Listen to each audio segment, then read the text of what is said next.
the more people catch on to the fact that we need thinking chefs, we need thinking baristas, we need people to think, to really understand what you're doing, why you're doing it, how you're doing it.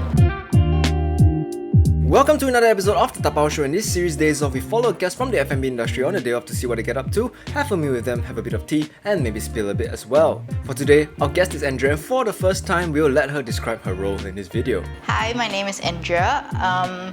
I'm from the coffee industry and I identify as someone that does quality control and events. And on my off days, I don't actually have off days. But if I do, I'm sleeping, resting. I try to engage a lot more self-care activities, but otherwise, I'm usually traveling.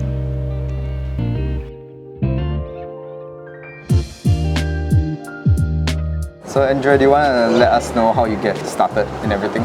So I started in 2015 where I competed for the first time. So I joined the industry by competing in the Brewers Cup. I won the competition. And then 2016, 17, I was converting to be a judge. 2018, I certified for world judging. COVID happened shortly after. And then in 2022 and 2023, I judged at the Worlds. 2023, I was the World Finalist Head Judge. So on paper, it looks great lah. I think I covered a lot of the different parts of this industry in the last 9 years, and where I am now is quite a peculiar position because I did a whole bunch of things and I started going to Coffee Origins. After owning a coffee shop and getting out of that, I say getting out because it wasn't a good experience for me. I learned that I honestly didn't like to communicate with customers. I had a lot more passion and a lot more love for talking to people in the industry, baristas, competitors, or anybody who's in this coffee industry basically, because I feel like we share like a common passion for what we are doing. So the conversation is a lot more in-depth and there's a lot more like different perspective. And it helps me in my job as well. That was the first thing that I was very sure about. I was very sure that I wasn't someone that liked to communicate to customers. And it took me a while to be okay with it, but I'm okay with it now. It is a fact. And then the second thing I was very sure was that I really like to taste coffee. I really like to evaluate it through like sensory skills or whatever, but I wasn't necessarily a fan of the making process. So I didn't like to make coffee. I didn't like to roast coffee. I kind of know the basics of roasting, and now because I started going to Origin, I know about coffee processing, I know about farming, but I'm not someone that likes to be involved in those places. I've kind of set up quite a niche thing for myself where all I want to do is taste coffee, and I'm very good at it, and it forms a large part of my career. We can have more people in my position. We can have more people in the coffee industry who don't multitask as much and just taste. Like, Focus on one. Yeah, focus on one thing. For the coffee industry, a lot of people are multitasking for a lot of things for various reasons, for efficiency, for cost management. But you have a barista who makes the coffee, who steams the milk, who handles the pours, who washes the plates, and then after everything is done, does the closing, sweeps the floor. One person handles a lot of things. It's very hard to see or to feel that the barista profession is as professional as it can be when there are so many other miscellaneous things that they have to do at the same time as part of whatever reason Eventually, I hope we get to a place where we can segregate out everybody's jobs a little bit more and have a little bit more like fine-tuning about your actual job scope. Because in that sense, I feel eventually this will help everything in the long run when you don't have someone who is too focused on doing other things than just the barista profession. My favorite part of it is the thinking part of it actually, which I find that not enough people are doing because they are more busy with surviving, with earning money, with turnover, with other things. The numbers. The numbers game. So I'm hoping that whatever I've done for myself in terms of creating this role, I hope it doesn't start and end with me. I hope that there are more people who can adopt people like me in positions. There can be like salaries paid out for this sort of job scope. Starbucks, it's very stable, it's very good news. Stable, as in? Very stable. It always tastes the same. Oh, you okay. Consistent. Yeah, Very very consistent. Yeah. I prefer to use stable. Consistent can be like consistently bad. You know what I mean? Like always Okay, bad. so- Yeah. So stable is good for me. Like stable means won't go wrong. Yes. So under quality control, I do QC for roasted coffee under 1/2 roastery in Malaysia. And then for green coffee, which is essentially raw coffee beans, I do quality control for Tri-Up, which is also based in Malaysia and run by the same people. My job requires tasting coffee, but in very many perspectives. So under like green coffee, I've started going to origins. So I've been to Ethiopia, Chiang Rai, Taiwan's Alishan, as well as Panama. I went twice actually. Honduras, I also went twice. So tasting starts from origin in the form of even curating a sort of offer list for the customers that we have already. It could be relationship with the producer. We really like their ideology and what they do. So they have, let's say, 100 samples for us, and from there we fine tune it and then we streamline down to about 20. And then from there, the 20 makes it into our offer list, and then when it reaches Malaysia, that's my next part of my tasting in the form of quality control. So before it lands, I kind of have an idea of what it tastes like at the farm. Usually at that point, it's still a little bit too fresh because it's not fully rested yet. So once it reaches Malaysia, I have to do like a pre-shipment tasting, make sure everything's okay before we accept the full shipment. When it comes, then we do sample roasting to taste again to set tasting notes, pricing, and then we can kind of have an idea of, okay, these are like ABCD is our regular customers. This one does a lot more like commercial kind of flavors. This one likes a bit more acidity or whatever. So we have a sort of idea about which coffee goes to who already. Under that same vertical stream, I'm also attached to a roastery. So we take some of our, or majority of our green coffee from Tri-Up.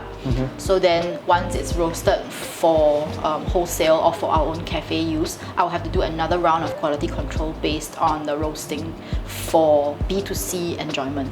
So in that sense, the whole idea is different. And the farm, what we are selecting is coffees on one whole table based on an offer list of what we can offer to customers. So we try not to take things that are too similar, or we try to specifically take things that are similar but at different price points. So then there are options for the customers that we have already. So we can't do this blind in that sense.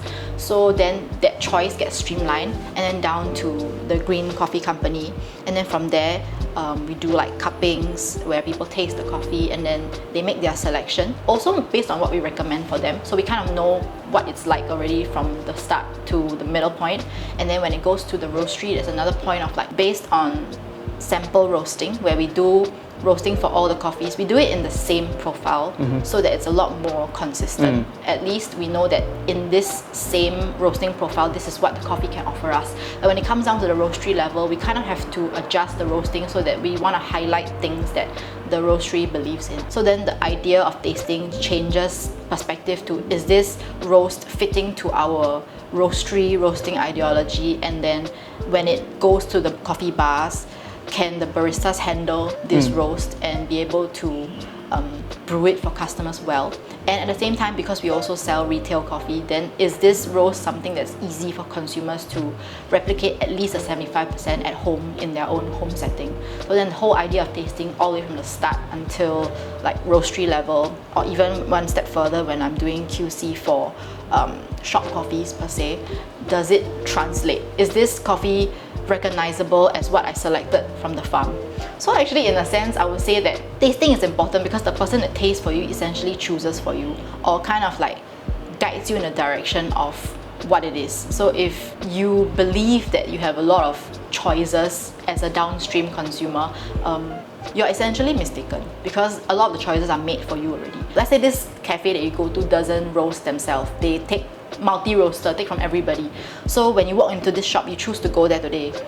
There's 3 filters on the menu. The filter that you choose comes from another list of maybe 20 filter coffees from a roastery. And then that roastery had maybe like 50 selections from 2 or 3 different green bean companies. And those green bean companies at the farm had like hundreds of samples that they chose from. So everything is a streamline. So when you think you're making a choice, you are essentially only making a choice based on what this particular business wants you to choose. There are many stages of curation, and my job starts right from the start until the end.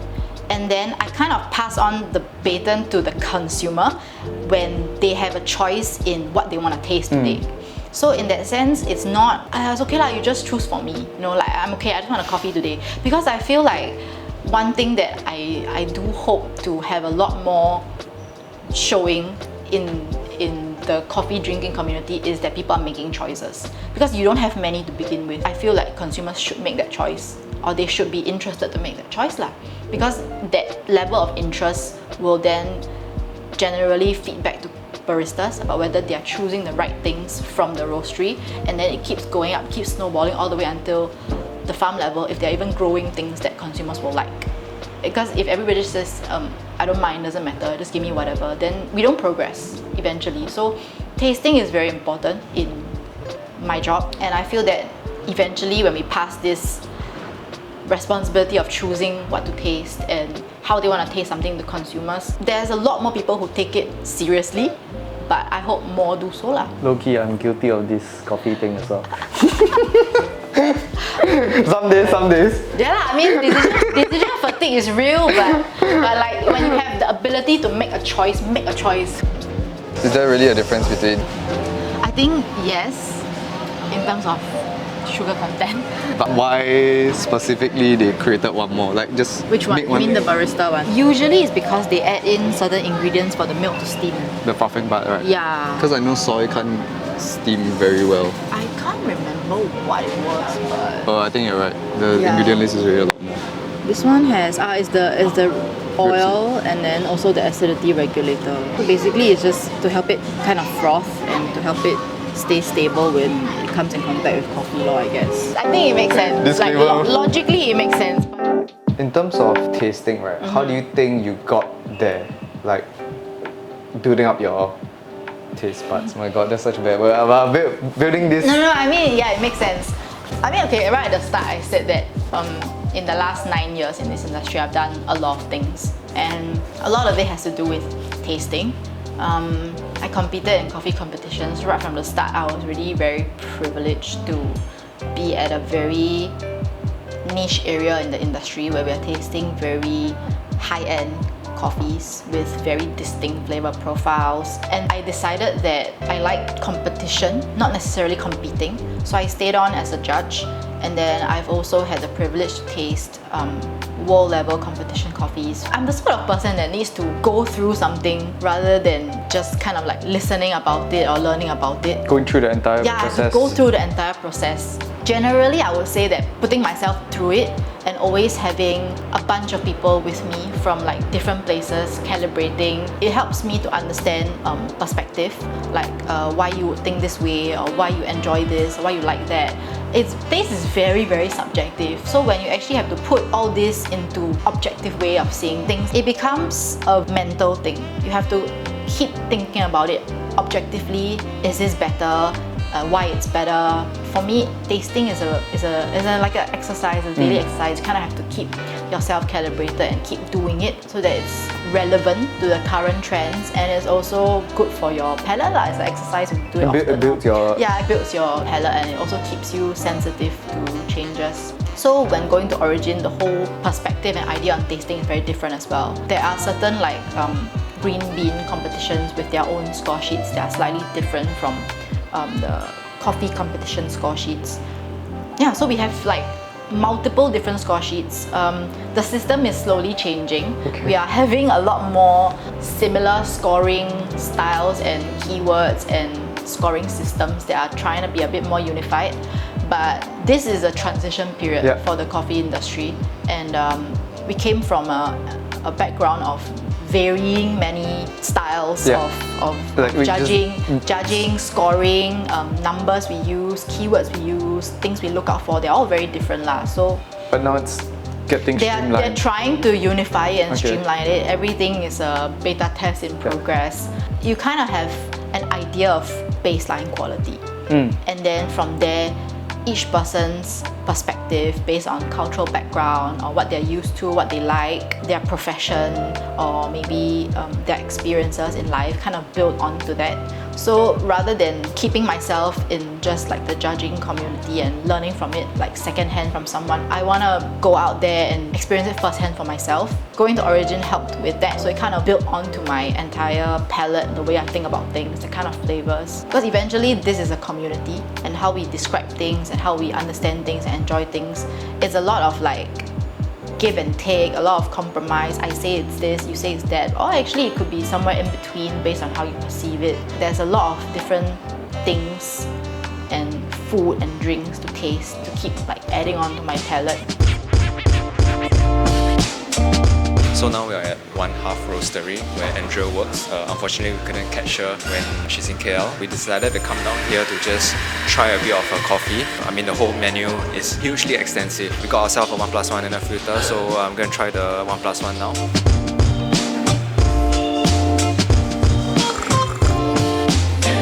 PK, you're missing out, man. I guess when you have a niche job role, right, you need to do it damn well. And I think Andrea crushed it.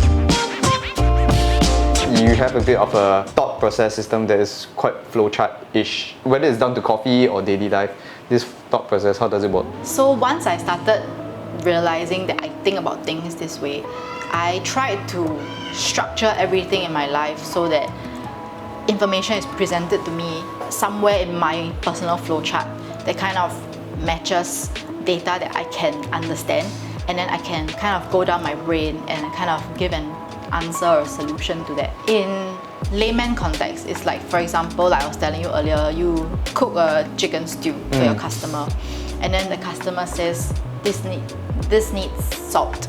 It's a very direct way of giving feedback, but it skips a lot of steps in the flowchart in my mind, basically. So it's like, okay, this needs salt, but does it mean it's not savory enough? Like you don't get the savoriness of it, or not salty enough. So if the consumer or whoever is giving you feedback says like, I think this dish is not savory enough, then as the person who prepares it, like as the chef, you have an option, or you have a myriad of options about what you want to do to increase the savory level. Do you want to reduce it down? Do you want to add salt, and what type of salt? Chicken salt, Himalayan salt, or you want to add like, you know, flavored salt, and what element in the dish already has some sort of savoriness that you could build on, like rather than just saying this needs salt. So it's a very baseline way of thinking of things. So and it doesn't fit into the flowchart of how proper feedback can really give proper action. Because it comes very vague, right? And it's so vague, like I don't really know what you mean by just saying like you need more salt. Is it salty, like richness, you know?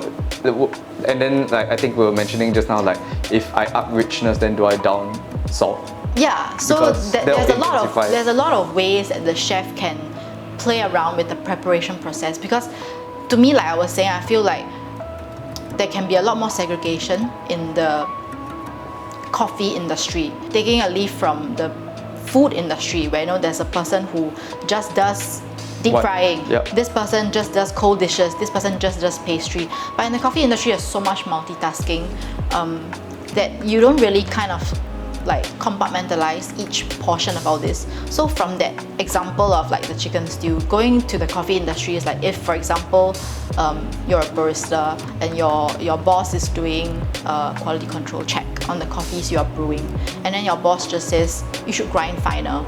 So for the barista, it's like your comment is eating into my job. You know, my job is to prepare this beverage for you. So if you are stepping into my job, and I'm not saying overstepping, but if you're stepping into my job, then that just leaves very little room for myself to explore and really like bring across or brew for you a cup of coffee that will fit what you want. Okay, I want more intensity in this coffee. Then what the barista can do is very different. Same as the chicken stew, I can increase more dose. I can grind finer as one of the options, not the only option. I can change my brewing pattern, I can change a brewing device, I can change the entire different coffee altogether. Because what you want is just intensity.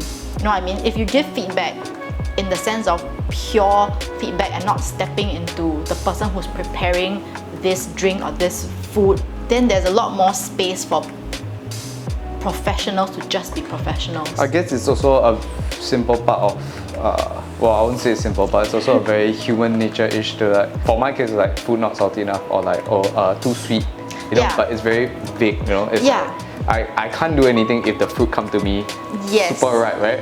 It's from the farm, all I do is putting it on the plate. Of course, I can adjust with things here and there. That's the thing also, like we shouldn't be putting this responsibility on consumers.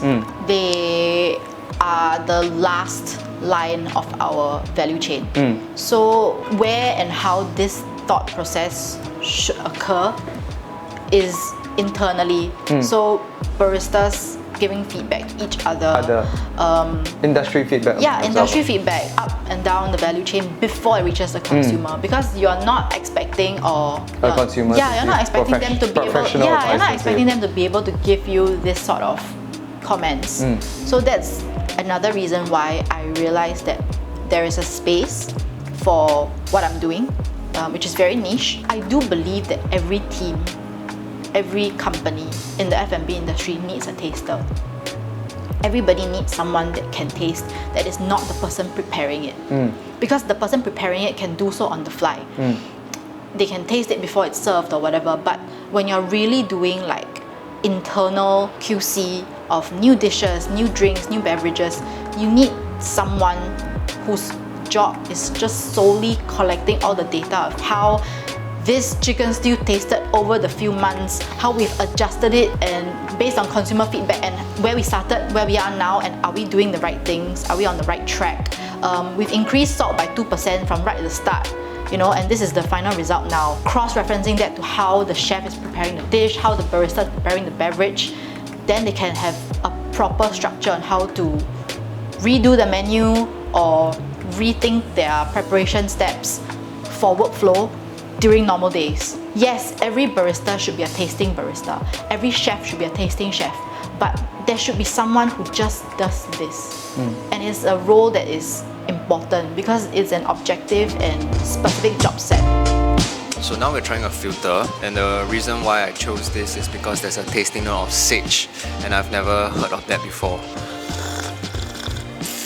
It's not in your face, right? It's very mild, but not in a bad way. I think it's just like very subtle. It's like hints of everything. Yeah, pretty good. Very light, very subtle, but it still has a lot of that complexity. The sage comes out at the end. It really comes out at the end. The finish, it creeps up at you. Now that makes it extra special. I've come from certain places where you are taught to just mime in terms of calibration, right? Or maybe even brewing filter coffees. And I think there's a certain culture in that. I feel it should be more frowned upon. Like, I feel that baristas should be taught better because of the lack of, maybe, I don't know if it's a lack of communication or just a certain, like, you need to follow my style, and then if you don't follow my style, it does not reflect the coffee shop. So is there something that you might want to comment on? The culture of, like, let's say, miming or copying recipe, or this is my shop's recipe, it works because you have people who are not thinking, which is going against the entire flow of you want to pay your baristas more, but they're not thinking. They're just robots coming to work, following your recipe that you set, doing exactly what you want them to do. You want them to clear the plates in a certain way, wash the dishes like this, follow your SOP and everything. So they don't have to think on the job. So eventually when you want to raise their salary, you ask yourself, why don't I pay myself more because I'm doing all the thinking? And this is something that I can't replicate, I can't delegate, and I can't give it to them to do, because I hired them in to follow what I want them to do. It's full circle, right? It is a vicious cycle. It's like really the snake eating its own tail, because you know the most difficult part about the service and F&B industry is the humans itself. Humans are the most uncontrollable, crazy, emotional, full of feelings things, including myself. So then in that case, you still want to be part of this industry that is like very craftsman focused, very like about your skill set, about your feelings towards how you want to brew this thing, how you want to prepare this dish, your entire inspiration behind it. Then at the end of the day, it really goes into conflict with You want people to do things your way, but you want them to be able to do it their way as well. So what is the right way to do things? Then at the same time, you're rejecting automation because you feel that it eats into the whole craftsmanship of this whole thing. Like, I want to be able to serve customers. I want to have baristas at my shop, pulling the shots, smiling at customers, really looking professional, but I don't want them to do the wrong thing. But they're humans. Humans are going to make mistakes. They're going to do the wrong thing. So the more people catch on to the fact that we need thinking chefs, we need thinking baristas, we need people to think, to really understand what you're doing, why you're doing it, how you're doing it. The chef does more than just cooking. Cooking is just foundation of things, like knowing how things came to be. But to put it together, to think about how to put it together, I don't think you can train AI fast enough to think about that for you. At least not now. Yeah, and in the next couple of years, I don't think it's possible to train AI to taste for you as well. Yeah, I'm sure they can differentiate sweet, salty, bitter, umami, but the balance of things, about whether this ingredient can pair with another ingredient, that's all human. And that's all things that I feel we should focus on, and we should really try to enhance in our job, because it gives me a lot of job satisfaction. So why not we focus on that rather than I can do this and I can do it the same way every single day. Where's the joy in that? So we're here at a coffee shop where one half provides the coffee too. It's called Transparent Coffee. I've been here before, not gonna lie, back in November last year. So anyway, we're here to try a few different coffees in different forms, just to enjoy the QCs that Andrea has put into the coffees.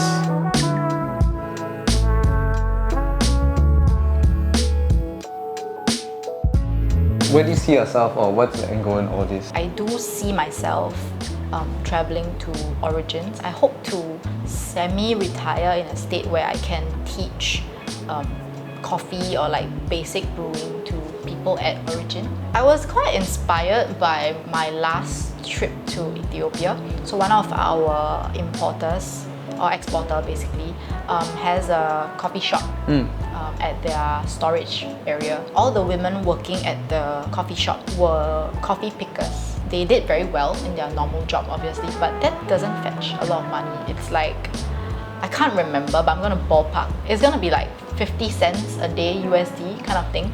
So they went from that to learning barista skills, and then they work in the coffee shop where they tripled their salary to $1.50 USD. For a place that experiences poverty in that sense, I think that's a very big step, and it's skills that I feel I can give to these people. I'm not like trying to be altruistic or anything, but I feel like it gives my life meaning. I want to do things with meaning. So maybe I can't do it now, but hopefully eventually I reach a point where I am financially stable, I have financial freedom. I'm not thinking about like millions or like, you know, being super rich or whatever. Just sustainable. But yeah, like financially stable in my own terms. Then I can go to Origin and do these things. The world of coffee is very large. There's a space for me, and there's a place for me and for anybody who wants to join this industry. And my current place is here, doing this tasting thing. But eventually I do think that I want to go upstream and do a lot more at Origin. I think a lot of people are very like, they're very shocked that I can spend time at Origin, because I'm like this, you know, I girl that like I like to put makeup, I wear nice clothes, but like I do enjoy. I find it very fulfilling. So it's something I see myself doing maybe in 10 years. Semi-retire at Origin, teach brewing, so that more people have the skills to better their lives in whatever way they want. Have you ever fell out of love with coffee? I don't really think I love coffee as a beverage. I think people, like whenever like I'm on Tinder or whatever, meet new friends, and then they're like, wow, you work in coffee, you must love coffee a lot. And then I struggle to answer that question because I don't really. I love tasting things. If I wasn't in the coffee industry, I could be at soy sauce factory tasting different soy sauce, you know. It's just I like this job scope. I happen to be in the coffee industry. These two are not correlated in that sense. So so then the right question would be, have you ever like lose the love for tasting? I was afraid to lose the sense of tasting during COVID, but I never lost the sense of love for tasting coffee or tasting things in general. I like it, but I think the thing is that I always liken my job, right? Like an Olympic swimmer. People say like, on your off days, you wanna go to a cafe and chill. I'm like, no, that's still my job.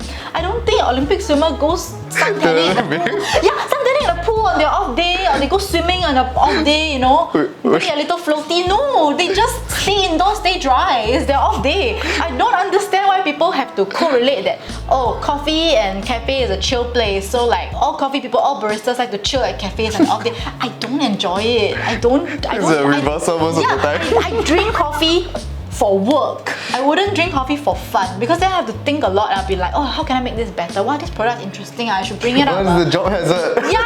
I'm like, I wouldn't. So I don't correlate it that way. It doesn't work that way. I don't think you go home and think I want to cook for my mother on my off day. Also, right? You wouldn't go to the market and like, I want to buy this chicken and cook this pasta because you think yourself, I can buy from supplier chicken half price. Why must I buy at supermarket?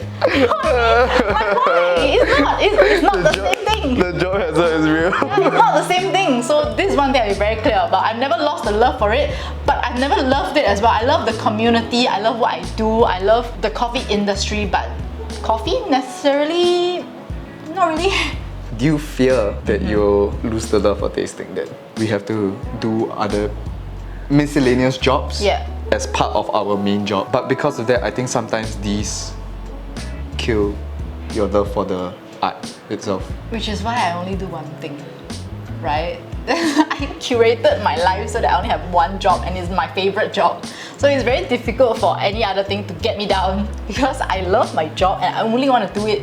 I refuse to touch anything else. Like I found she found a cheat code. I found a cheat code. Steps, okay. Yeah, I found a cheat code.